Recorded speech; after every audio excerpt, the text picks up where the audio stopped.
Quelles sont les batailles prioritaires pour le Front de gauche pour cette année 2016?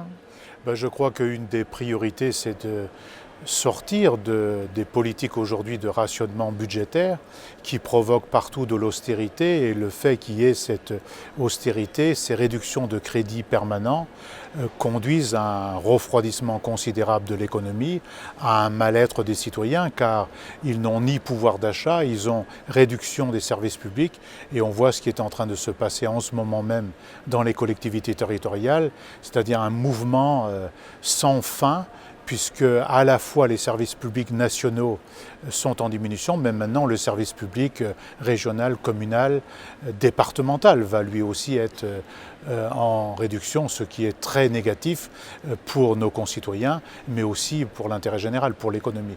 Et l'autre question, je crois, qui est posée, est celle de sortir de choix qui, au nom d'une prétendue maintien de la sécurité des citoyens, glisse vers le sécuritaire. Et ceci, dans toute l'Union européenne, à des degrés divers évidemment, mais ça devient une question. C'est-à-dire la combinaison de la nécessaire sécurité et de la liberté et de la démocratie devient un grand enjeu dans la construction européenne.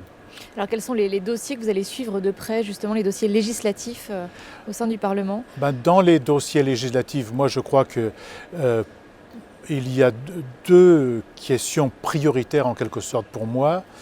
Moi, je voudrais qu'on donne beaucoup plus d'ampleur au principe de garantie jeunesse. C'est-à-dire qu'il faudrait mettre beaucoup plus de moyens, je n'ose pas donner les chiffres, mais le Bureau international du travail dit qu'il faudrait passer de 7 milliards à 21 milliards d'euros. Il faudrait beaucoup plus de jeunes y aient accès en prenant en compte la nécessité dans toute l'Union européenne d'un besoin de formation considérable pour entamer l'économie de demain, la modernisation de l'économie.